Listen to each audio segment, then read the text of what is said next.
Bonjour, docteur Abdallah Farhat. Bonjour. Vous êtes coordinateur de la 5e année de master, donc à la faculté de gestion et de management de l'USJ. Alors, ça fait 4 jours qu'on parle des programmes de cette faculté, mais je voudrais qu'on parte quand même de la matrice, c'est-à-dire de l'USJ, cette université qui est là depuis tellement longtemps et qui fait partie du paysage académique libanais, mais pas que, qui a sa réputation à travers le monde. Qu'est-ce que vous en diriez aujourd'hui avec ces temps de crise et la survie qu'elle mène ? Écoutez, sans vouloir vous rectifier, mais l'USJ ne fait pas seulement partie de ce réseau universitaire libanais international. L'USJ aussi est une institution qui a participé à l'évolution de l'histoire du Liban. Absolument. Dans ce campus, beaucoup d'hommes importants, politiques, sont passés. Dont vous ? Vous êtes gentil. Et donc, l'USJ a participé à la création du Liban au début du siècle, de la proclamation du Grand Liban. On en refaisait l'histoire l'autre jour avec des amis. Peu de gens savent que l'USJ a joué ce rôle-là, effectivement. Et la Constitution a été même faite un peu dans les bibliothèques de l'USJ. Même la structure théorique de l'administration publique libanaise a été un peu concoctée ici à l'USJ par ces grands noms, ces grands professeurs qui ont participé à construire une culture politique malheureusement qui n'existe plus, qui a été décimée par la real politics. Donc l'USJ est une institution fondamentale, structurelle dans le Liban moderne. Et la faculté de gestion en fait partie. Surtout que la faculté de gestion est sur le campus, si vous voulez, plusieurs fois historique de l'USJ. Le campus, si vous voulez, qui a lancé ce réseau universitaire gigantesque. Donc la FGM appartient un peu à cette grande famille. Et les étudiants de la FGM ont la chance d'appartenir à un réseau immense, international, universel, celui de la Compagnie de Jésus. Vous voyez ? Donc il faut un peu penser à ce réseau jésuite étendu à travers le monde, que ce soit en Amérique du Nord, Georgetown University, aussi l'Amérique du Sud. Vous savez, l'histoire des jésuites en Argentine, l'expérience historique. Donc, nos étudiants ont la chance d'appartenir à ce réseau immense qui peut les épauler dans des moments, n'est-ce pas, de difficultés sur des tournants difficiles de leur vie. Donc, déjà, c'est une force immense.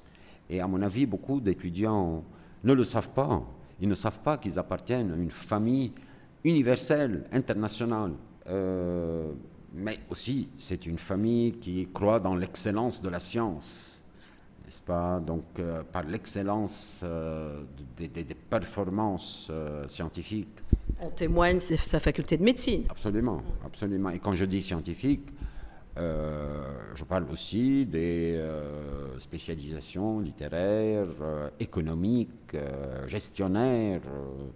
La science n'a pas de borne. Pour revenir à la faculté de gestion, vous savez, cette faculté a quand même relevé un défi immense, c'est de résister à la crise. Déjà, résister à la crise est, un exploit en soi. Oui, nécessite des performances immenses. Or, nous avons remporté sur la crise plusieurs victoires, tant sur le plan du recrutement des étudiants ou des professeurs. Vous savez, nos compétences nationales sont en train de partir. Nous arrivons à attirer des compétences immenses. Vous remportez plusieurs batailles sur plusieurs crises, si j'ose dire. Et sur plusieurs fronts, vous voyez. Donc, notre faculté a pu, pendant cette période de crise, développer, que ce soit les performances et les cursus français que les cursus anglais. Vous voyez, nous avons pu empiéter sur cette, chasse gardée anglo-saxonne. Alors, je vais revenir un tout petit peu sur justement ce volet de l'université qui est aujourd'hui certainement une valeur ajoutée. Il était notoire que les étudiants, par exemple, de l'EUB, qui arrivaient d'un background, comme on dit, puisqu'on va utiliser des termes anglais, francophones, étaient en général les plus doués à l'université américaine parce qu'ils arrivaient avec un bagage culturel plus important, ce qui n'est pas toujours le cas de l'école d'orientation anglophone. Aujourd'hui, au sein même de l'USJ, vous intégrez cette capacité donc anglophone, ce qui va donner un grand plus à vos étudiants. Absolument, nous avons investi le champ anglo-saxon qui, bon, nécessairement, la langue anglaise devient quand même la langue des affaires, donc on ne pouvait pas ne pas le faire. Donc. Mais ça a été lancé, bien sûr, avant la crise, mais ça a pris une envergure, une très grande envergure pendant la crise, ce qui est un peu étonnant. Moi, je pense que quand même c'est une victoire remportée contre la situation catastrophique de ce pays, n'est-ce pas? Donc nous essayons de créer un oasis, et nous avons pu créer un oasis d'excellence, de grande performance, malgré la crise. Et c'est là où nous avons remporté la grande victoire. Peut-être aussi un tout petit peu parce qu'aujourd'hui, vous êtes quand même cette faculté qui donne lieu à de petites entreprises, voire à moyennes entreprises, et c'est un véritable vivier, le Liban. Et bien sûr, vous savez, cette année, nous allons quand même lancer un cours pratique sur les startups. Donc nos étudiants vont travailler sur des startups. Oui, vous allez leur servir d'incubateur, on en a parlé il y a quelques jours, mais vous les mettez carrément sur le marché. Sur le marché, tout à fait. Ils sont déjà sur le marché, sur le champ de travail. Donc ils sont à cheval entre l'académique et le professionnel. Ce qui est quand même, je ne veux pas revenir à la même idée, mais c'est quand même, ce sont de petites victoires, mais c'est un peu les grandes victoires constituent après tout l'ensemble de petites réalisations, vous voyez. En plus, vous savez, nous avons réussi à créer des diplômes reconnus partout dans le monde. La reconnaissance de nos diplômes, quand même, est aussi une victoire. Vous voyez, c'est aussi une réalisation. C'est surtout essentiel pour malheureusement nos étudiants qui s'en vont. Et nous avons pu obtenir la possibilité de délivrer un double diplôme. Donc nos étudiants profitent, d'un diplôme à la fois européen et libanais. Et peut-être en premier lieu européen, vous voyez, profite aussi d'une accréditation quand même reconnue dans le monde anglo-saxon. Donc vous voyez, nos étudiants sont déjà munis pour s'intégrer dans toute structure professionnelle à travers le monde, ce qui est quand même aussi des réalisations à ne pas négliger, vous voyez. Et cette reconnaissance, évidemment, vous venez de mentionner qu'elle existe aussi dans le monde anglo-saxon, mais si on devait parler du marché du travail américain, par exemple, est-ce qu'ils ont des difficultés à s'intégrer, vos élèves, ou aucune? Pas du tout, parce qu'ils sont encadrés par des professeurs qui ont déjà eu des expériences dans de grandes multinationales.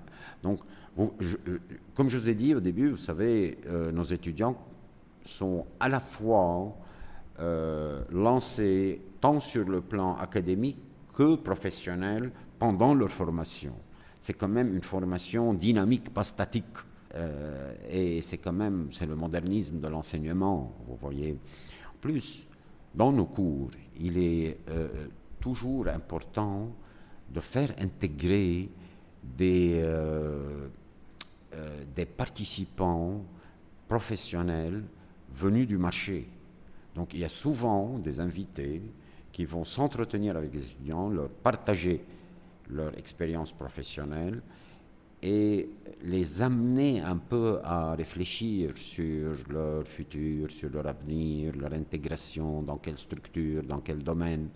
Vous voyez, donc les intervenants étrangers dans les cours sont très fréquents. Vous voyez, c'est un chambardement des méthodes traditionnelles d'enseignement. Donc, la perspective professionnelle prime, n'est-ce pas, et va, si vous voulez, de pair avec la formation académique, universitaire, théorique. Il y a aussi, je suppose, une attention plus personnelle aux besoins des étudiants qui est apportée. Oui, vous savez, il est important aussi de préciser qu'il y a une personnalisation de l'enseignement. Chaque étudiant est pris en tant que tel, vous voyez, avec une approche de sa psychologie, de son milieu social, de sa formation scolaire. Donc vous voyez, il y a l'individualisation de l'enseignement. Nous ne comptons pas sur un enseignement de masse, malgré le grand nombre, n'est-ce pas, de nos inscriptions. Mais c'est un enseignement qui ne marche déjà même plus à l'école. Ah oui, voilà. Donc cette individualisation, cette prise en considération des qualificatifs personnels de chaque étudiant, son potentiel et comment le nourrir. Docteur Abdallah Farhat, moi je voudrais, avant qu'on ne se sépare, ouvrir une parenthèse. Votre opinion sur cette jeunesse que vous côtoyez au sein de l'USJ, la jeunesse d'aujourd'hui, la jeunesse de la crise, une jeunesse accablée certainement, mais une jeunesse très créative. Vous savez, oui, mais comment dire, nos étudiants sont quand même frappés par cette situation difficile et malheureusement nos jeunes pensent au voyage, pensent au départ. Il est primordial de leur redonner confiance dans la possibilité d'un changement radical au sein des institutions publiques. Il est très important de donner aux étudiants quand même un push vers les institutions publiques. Il faut à tout prix reconstituer les institutions publiques qui sont malheureusement en déconfiture. Donc, souffler au sein de cette jeunesse un souffle de résistance à la crise, de résistance à la situation et de la possibilité, plus que de l'espoir, de la possibilité de renverser la situation et reprendre, n'est-ce pas, la reconstruction du pays. D'où l'importance que nous, notre génération, y croyons aussi. Voilà. Donc, souffler en eux cette croyance dans leur pays, dans leur appartenance, et même s'ils vont travailler à l'étranger, même s'ils intègrent des structures multinationales, que leurs racines restent quand même existantes dans leur conscient et subconscient, n'est-ce pas? Et penser que c'est aussi primordial de ne pas lâcher ses sources. On a bon espoir parce que les échos que nous recevons disent souvent que nos jeunes ne sont pas particulièrement heureux à l'étranger et c'est normal, on est heureux que chez soi, auprès de ses racines. On sera toujours des étrangers, mais quand même, beaucoup de Libanais ont participé à créer, à donner du tonus, à développer des structures multinationales. Et vous savez, je ne veux pas citer, mais il y a de grands noms, n'est-ce pas, qui ont sauvé des institutions à travers le monde. Et il y en a tous les jours qui émergent en ce moment. Eh oui, voilà. Donc, il est aussi important de préciser que la grande famille de l'USJ a eu la chance d'avoir un recteur qui est le révérend père, professeur Selim Dakaj, qui a quand même cet esprit de résistance, cet esprit ouvert, mais à la fois rigoureux, n'est-ce pas, qui a appliqué le concept jésuite de base, qui est toujours la recherche de l'excellence scientifique. Et son, quand même, son dynamisme s'est reflété sur toutes les facultés de l'USJ et principalement la FGM. Et il est aussi important de préciser que nous avons eu il y a 2 ans la chance d'avoir un doyen excessivement communicateur, ouvert, mais à la fois rigoureux aussi, et qui a pu créer, n'est-ce pas, cette osmose entre le professionnalisme, le marché et l'universitaire, l'académique, n'est-ce pas? C'est notre doyen, le professeur Fouad Zmoukhoul. Donc, tout ça, tous ces éléments positifs ont pu donner à la faculté de gestion l'envergure qu'elle a obtenue et ce développement continuel qui, comment dire, qui va pas s'arrêter. Vous voyez, nous sommes dans un dynamisme continu. Nous sommes dans un dynamisme évolutif continu et stable. Vous voyez. Donc, Et cette dynamique n'est pas prête de s'arrêter à vous entendre parler les uns et les autres. ben voilà. Donc, nous nous considérons comme étant dans une bataille contre la crise, contre la situation. Nous considérons que nous avons remporté beaucoup de batailles. Et j'espère que cet espoir, n'est-ce pas, que nous essayons de proliférer au sein de cette société libanaise puisse aboutir à un changement radical de la situation. Merci, docteur Abdallah Farhat. Merci à vous. Merci.